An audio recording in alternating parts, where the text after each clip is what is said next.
Right now, the name Gene Simmons is dominating conversations across social media, entertainment news outlets, and rock music communities all at once, and for reasons that go far beyond music. A series of events that unfolded in the final months of 2025 and have continued into 2026 have kept the KISS co-founders squarely in the spotlight. Some of it is triumphant, some of it is deeply painful, and some of it has ignited fierce controversy that has divided fans and the broader public alike. From a landmark national honor to a viral television moment that left viewers uncomfortable, from a heartbreaking loss to an apology that came after days of public backlash, Gene Simmons is once again proving that wherever he goes, the headlines follow. Today, we are breaking down everything that has happened, what it means, and why the world cannot seem to look away from this complicated, larger-than-life figure. Let us start at the beginning of this extraordinary run of events, because to understand where Gene Simmons is right now, you have to understand where he has been. Born Chaim Witz in Haifa, Israel in 1949, the man the world would come to know as Gene Simmons built himself from almost nothing. His mother, Flora Klein, was a Holocaust survivor. His father abandoned the family when Chaim was just 6 years old. He grew up in poverty, wearing a coat made from an army blanket to stay warm, helping his exhausted mother survive by selling fruit on the side of the road. At 8 years old, he arrived in America with his mother and virtually no money, landing in Queens, New York, and beginning the long process of reinvention that would define his life. He taught himself English from comic books. He changed his name more than once, eventually settling on Gene Simmons. And he transformed every ounce of that childhood hunger into relentless ambition. That ambition became KISS, one of the most commercially powerful rock bands in history, a band that has sold over 100 million albums worldwide and generated more than $1 billion in licensed merchandise. Gene Simmons did not just want to be a rock star. He wanted to build an empire. And by almost any measure, he succeeded. But empires attract scrutiny. And Gene Simmons has spent decades proving that he is as skilled at generating controversy as he is at generating revenue. That has never been more apparent than in the extraordinary series of events that have unfolded recently, pulling him into headlines for reasons both personal and professional, both triumphant and troubling. The first major story in this wave of attention is one that carries a weight of genuine emotion. On October 16, 2025, Ace Frehley, the original lead guitarist of KISS, the man who helped give the band its supernatural edge and its most iconic visual identity, passed away at the age of 74. Frehley had suffered a fall at his home studio in Morristown, New Jersey, and according to the Morris County Medical Examiner, the cause of death was ruled an accident caused by blunt force trauma to the head. He had been placed on life support after a second fall, and after his family made the difficult decision to remove the ventilator, the space ace was gone. The rock world mourned. Guitar legends from Tom Morello to Slash paid their respects. And the surviving members of KISS, Gene Simmons, Paul Stanley, and Peter Criss, flew to New York to attend the wake and the funeral together. Simmons later described the experience of seeing his longtime bandmate in an open casket as almost unbearable. He said he had to put his head down because Frehley looked as though he might simply get up at any moment and crack one of his signature jokes. Despite the decades of tension between them, tensions over money, over reliability, over the band's direction, Simmons acknowledged in the days after the funeral that without Ace Frehley, KISS simply would not have existed. He called Frehley's influence on generations of guitarists undeniable. He said other iconic players had grown up copying Ace's solos note for note. Whatever their differences, Simmons knew that something irreplaceable had left the world. But then came the controversy. And it was significant. In an interview with the New York Post that ran in early December 2025, Simmons made comments about Frehley's death that immediately set off a firestorm. He suggested that Frehley had resisted advice from people who cared about him and had made a series of poor choices throughout his life. He questioned publicly whether a fall alone could truly be fatal, implying that there may have been other contributing factors. The rock community reacted with swift and fierce criticism. Fans accused Simmons of dishonoring his bandmate's memory. Many pointed out that Frehley had been vocal and proud about getting sober, that he had turned his life around years before his death and considered his sobriety one of his greatest achievements. Others noted the long and painful history between the two men and felt that Simmons was simply unable, even in grief, to let go of old grievances. The backlash was sustained enough and intense enough that on December 10, 2025, Gene Simmons did something he rarely does. He apologized.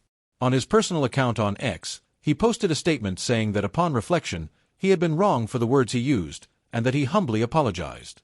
He wrote that he had never intended to hurt Ace or his legacy, but that after rereading his own words, he could see how they had caused pain. He said he had always loved Ace. Always. It was a rare moment of public humility from a man not known for retreating from his positions. But even the apology could not fully quiet the conversation, because the history between these two men was simply too long and too complicated to be resolved with a single social media post.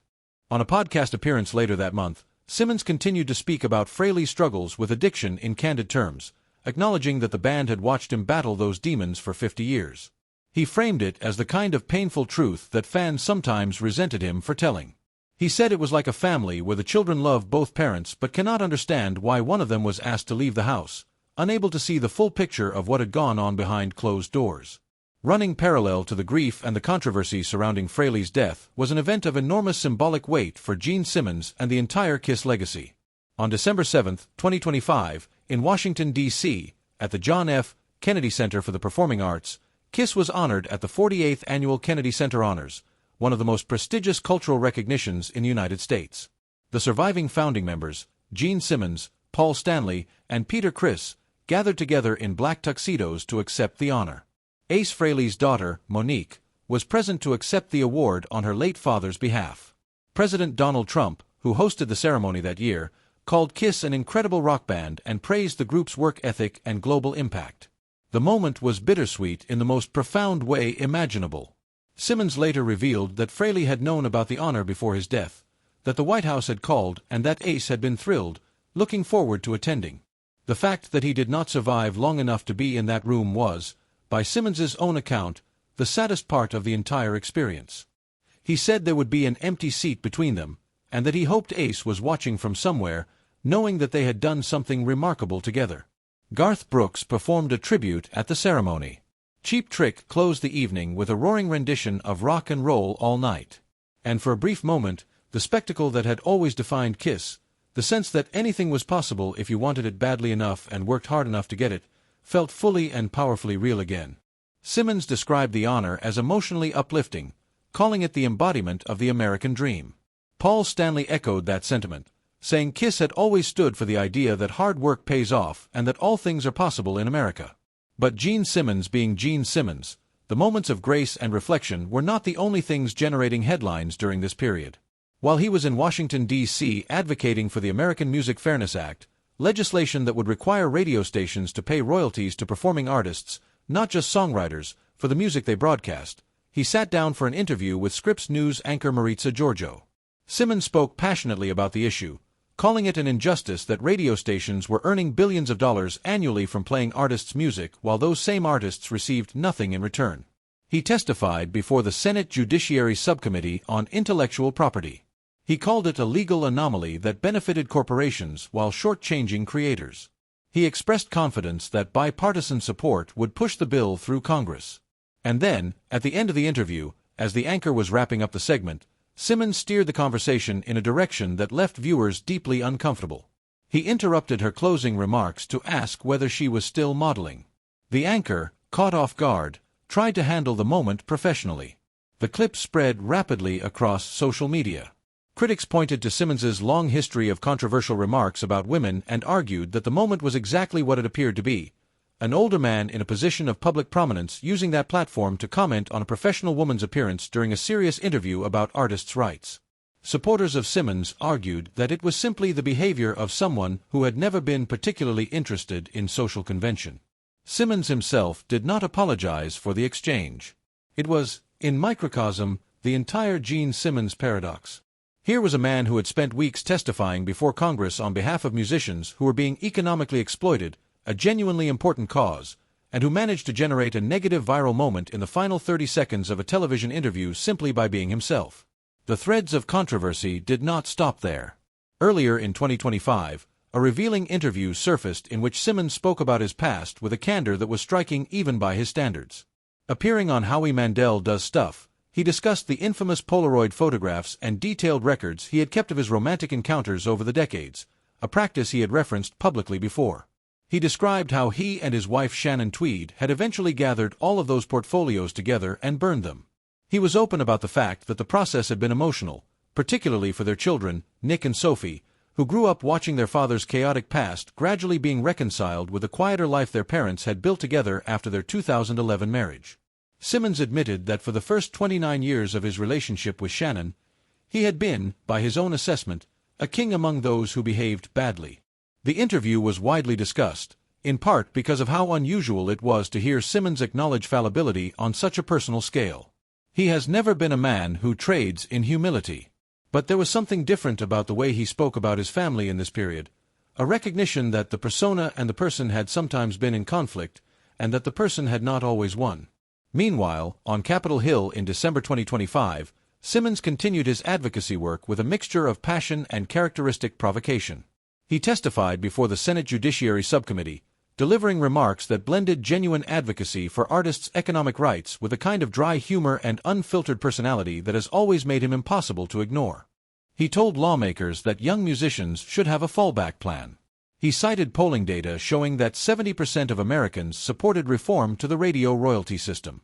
He declared that the current situation was a legal anomaly that corporations had exploited for decades while artists earned nothing from billions of dollars in radio revenue. He said the bill would pass because it was bipartisan and because it was simply the right thing to do. Photographs from Capitol Hill showed Simmons looking remarkably at ease in those corridors of power, which is perhaps not surprising for a man who has spent 50 years navigating a different kind of power structure, the music industry, which has its own brutal economics and its own rules about who gets compensated and who does not. In more recent months, as 2026 has begun, Gene Simmons has remained active and publicly visible. A Rock and Brews restaurant opening in Detroit gave him the opportunity to reflect once more on the Kennedy Center honor and the loss of Frehley, and those reflections were covered by local rock radio stations and picked up nationally. He weighed in on celebrity political commentary, telling TMZ in March 2026 that celebrities who lecture the public about politics should stop, that no one wanted to be told what to think by people who lived in mansions and drove luxury cars. The comments were widely reported and drew both praise and criticism depending on the audience. Through all of it, Shannon Tweed has remained by his side. The two have been together for more than 4 decades now. Their children are adults. The reality show cameras that once documented the chaos of their early family life are long gone. What remains is something that surprised even those who knew Simmons best, a genuine partnership, built through friction and time and the kind of mutual commitment that does not get documented in tabloids because it is simply too quiet and too ordinary for that. So where does all of this leave Gene Simmons as a figure in 2026? He is 76 years old. He has been famous for more than half a century. He has lost his bandmate and one of the defining creative relationships of his life. He has received the highest cultural honor his adopted country can bestow on a performing artist. He has generated controversy so reliably and so reflexively that it almost seems involuntary at this point, as though the man simply cannot pass through a moment without leaving a mark on it, whether that mark is welcome or not. He remains polarizing in the truest sense of the word, not polarizing in the cheap, manufactured way that social media often rewards, but polarizing in the way that genuinely complex people are polarizing, because they contain contradictions that cannot be easily resolved.